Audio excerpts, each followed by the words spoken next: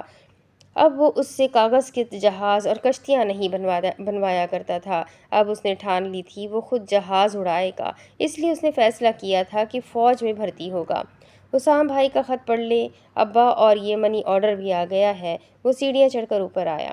پہلی نگاہ مرحومہ ماں کی خالی چارپائی پہ گئی۔ زندگی میں تحلیل آ گئی تھی، مگر لگتا تھا اب اس چارپائی کی جگہ کبھی پر نہیں ہو سکے گی۔ صلاح الدین صاحب اسام کا خط پڑھ رہے تھے۔ السلام علیکم ابا جی، امید کرتا ہوں سب خیریت سے ہوں گے۔ پاکستان میں جو تلخ کلامی کی تھی اس پر معافی چاہتا ہوں، شاید جذبات میں زیادہ بول گیا تھا۔ جانتا ہوں اب کچھ بھی کہہ لوں پر کہے الفاظ واپس نہیں لے سکتا، مگر آپ سب کی طرح میں بھی رنجیدہ تھا، ہو سکے تو معاف کر دیجیے گا۔ اچھا، یہ بتانے کے لیے خط لکھا ہے میری تنخواہ بڑھ گئی ہے، اب سے زیادہ خرچہ بھیجوں گا۔ ملکہ اور اس کی بچیوں کا 3000 الگ بھیج رہا ہوں۔ ان کے لبوں پر مسکراہٹ در آئی۔ اس کے ساتھ کوئی زور زبردستی مت کیجیے گا، ابھی اس کے بھائی زندہ ہے، اسے زبردستی دوبارہ اس جہنم میں مت جھونکیے گا۔ یشما آپ سب کو بہت یاد کرتی ہے۔ انشاءاللہ ہم رجب کی شادی پر آئیں گے۔ اور ایک ضروری بات، مبارک ہو، گلشن امید سے ہے، دعا کیجیے گا یہ وقت خیریت سے گزر جائے۔ اچھا ابا جی، اجازت دے، سب کو میرا سلام اور پیار دیجیے گا۔ پردیسی اسام۔ آنکھوں میں آنسو تھے۔ انہوں نے مسکراتے ہوئے خط طے کیا۔ یہ بھی ایک موضوع تھا جسے آج تک کوئی سمجھ نہیں پایا تھا، ایک پردیسی کا بہت سادہ سا خط، خود میں بہت سے جذبات سموئے ہوئے۔ وہ اسٹڈی میں کیس کی تیاری کر رہی تھی، دوپٹے پر لڑی لگوائیں گے، تحلیل اور کوہ نور منصوبہ بندی کر رہی تھی۔ تحلیل کہنے لگی، ایک کی گول گھیر والی قمیض رکھیں گے اور دوسرے سوٹ کے امبریلا بازو، تیسرے دن کا ٹیشو کا سوٹ۔ وہ ذرا مسکرائی اور اس نے سر جھکا لیا۔ لاہور انارکلی بازار میں وہ اس کے ساتھ خریداری کر رہی تھی، یہ والا۔ اس نے شاز کی انگلی کا تعاقب کیا، اس کا اشارہ ایک کامدار سوٹ پر تھا۔ بھاری ہے، اس نے منہ کا زاویہ بگاڑا تھا۔ وہ کہنے لگا، پر مجھے ایسے ڈیزائن اچھے لگتے ہیں۔ اس نے مسکرا کر پوچھا، روایتی؟ اس نے اس بات میں سر ہلایا۔ ہاں، مجھے سب کچھ روایتی پسند ہے، گجرے، ہاتھوں میں بالوں میں چوڑیاں، لمبے بال، سیاہ بال۔ اس نے اپنے بالوں کی جانب دیکھا، یعنی پہلے جیسے۔ اس نے فوراً سے سر ہلایا۔ اور تیز شوق لباس، بھاری کام والی جویلری۔ یہ سنتے وہ جھٹ سے بولی، مگر تیز سنگار نہیں۔ اس نے پھر سے سر ہلایا۔ ہاں، کیونکہ کہیں تو کمی ہونی چاہیے۔ وہ بے اختیار ہنس پڑی۔ اس نے اپنے خالی ہاتھوں کی جانب دیکھا۔ مہندی، چوڑیاں، گجرے اور بھاری کامدار لباس، شاید یہ سب اس کے لیے once in a lifetime تھا۔ 4 ماہ اور 10 دن، کیا اتنی مدت تمہارا غم میرے دل سے دور کر دے گی؟ جلد اس کے لیے ہوئے تمام کیسز ختم ہونے والے تھے، اور پھر وہ کچھ دیر کے لیے وکالت کو خیر بات کہنے والی تھی، مگر پھر خیالات میں رد و بدل کر لیتی۔ گھر بیٹھ گئی تو خرچ کیسے چلے گا؟ داجی کے بیوپار میں لگائے پیسے کا منافع اور عبدالتواب کی تنخواہ، یہ تو بہت کم ہے۔ کیا میں انگلستان چلی جاؤں، پھر سے پردیسی ہو جاؤں؟ ویسے بھی اب میرے لیے یہاں ہے کیا؟ جی۔ دوسری طرف، جی۔ زہرا میز پر قلم دھیرے دھیرے بجا رہی تھی، دوسرے ہاتھ سے ریسیور کان سے لگایا۔ جی۔ وہ دوپہر 3 کی فلائٹ تھی، اس پار سے وہ سنتے تیزی سے بولی، جی PIA، مسافر کا نام عبدالرفیق مختار، انتظار کریں۔ دل کی دھڑکنیں تیز ہو رہی تھی۔ کال ہولڈ پر تھی۔ اس پار سے فون اٹھایا گیا۔ معذرت خواہ محترمہ، ایسے کسی مسافر نے اس دن سفر نہیں کیا۔ ہاتھ سے قلم چھوٹ گیا، جس کا ڈر تھا وہی ہوا۔ اس نے پٹک کر ریسیور رکھا، برق کی مانند اٹھی۔ اس نے اپنا پرس اٹھایا۔ کیا چل رہا ہے سردار کے ذہن میں؟ وہ دوڑتے ہوئے اسٹڈی سے نکلنے لگی۔ وہ خود کلامی کرتے ہوئے باہر نکلی۔ پہلے شاز اور اب اس کی آنکھوں میں پانی اتر رہا تھا۔ وہ تیزی سے بڑے بڑے ڈگ بھرتے ہوئے بیرونی گیٹ کی جانب جانے لگی۔ سب سے پہلے تھانے جاتی ہوں۔ الفت چارپائی پہ بیٹھی ہوئی تھی، روبرو بانو نسرین بیٹھی تھی۔ بانو، وہ ہاتھ میں دوا لیے ان سے کہہ رہی تھی، دوا لے لینا۔ جب سے شاز گیا تھا ان کی زندگی رک گئی تھی۔ بیٹھک میں عبدالتواب اور سلیمان VCR میں کیسٹ لگا کر فلم دیکھ رہے تھے۔ عبدالتواب سلیمان کے کندھے کے گرد ہاتھ پھیلا کر بیٹھا ہوا تھا۔